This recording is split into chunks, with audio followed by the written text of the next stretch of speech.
Hey, so I've been talking about all things with salt dough. So you might have clay at home, like modeling clay or Play-Doh, or air dry clay, or you might not.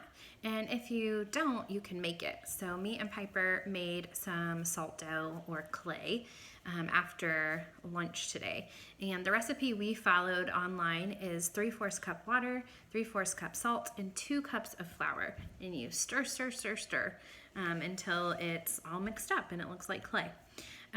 It'll be a little tacky once you start playing with it, but it really isn't too bad. So I've made lots of things and that's all I have on my hands, which is not so messy for me. My recipe said warm water. I didn't do warm water. I had to break the rules somehow. So I'm going to talk about, since those are food ingredients, making food yourself. So there's all kinds of things you could make, but really start thinking about what your favorite kinds of foods are or what's kind of fun for you, and make something out of it. So something fun I like to make and that we've been having fun with is pizza. So my 1-year-old and 4-year-old will eat pizza. And so we've been eating a good share of pizza. So let's make it. Which is kind of fun since this is, this kind of dough is part of like pizza dough, right? What else would you add for pizza dough? A lot of pizza dough does have egg in it, I guess, or egg product of some type. So I pulled off some of my clay, so I have some clay for toppings. So I was just playing with it, so I rolled it into a ball. And then I'm gonna start flattening it, which we call a clay slab. Okay, clay slab. Ba, ba, ba.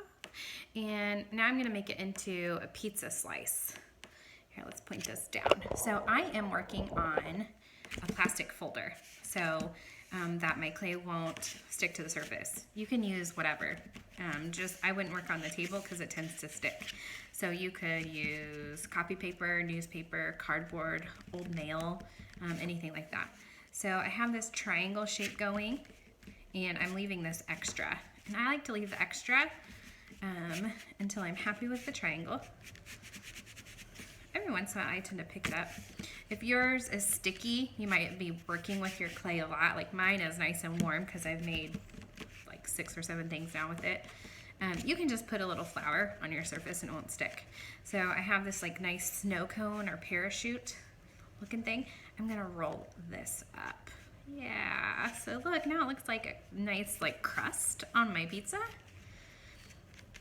Now, if you're familiar with clay, the nice thing about this is you don't have to add slip or anything like that. And slip is like a watery mixture for clay, and it acts as an adhesive, as a glue. All right, so at this point, maybe you want to leave it as cheese pizza. You could leave it like that, or maybe this is the beginning of pie, and you can start doing your layers. When I'm teaching my students to make food out of clay, I really tell them to think about the actual ingredients and make the ingredients as you add them. So pepperoni, which Piper won't eat pepperoni, but Vincent does. Pretty sure Vincent will eat anything on a pizza. He is like, loves Italian food. He must get that from me because my husband, David, is not all about the pizza. I guess he ate too much of it in college. What about you guys? You like pizza? I love pizza. What's your favorite? You guys like a small shop?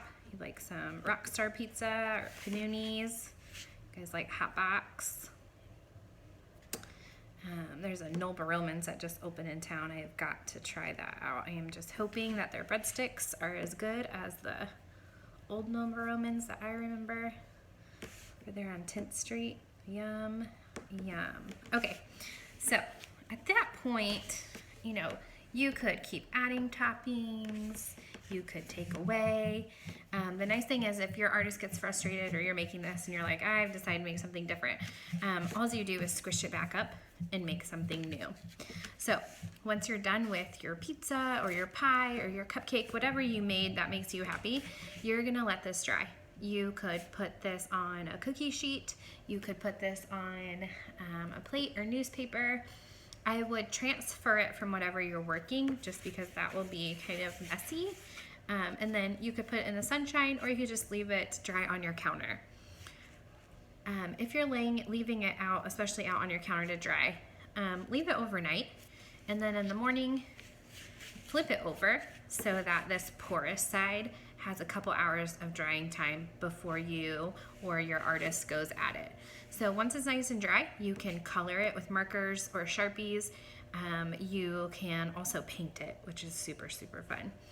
Any paint works on this, and if you're really worried about being waterproof, you could cover this thing with a Mod Podge or a glue and water mixture, just so that it's nice and sealed. So if you give our food making art a go and you want to share it, we would love to see it.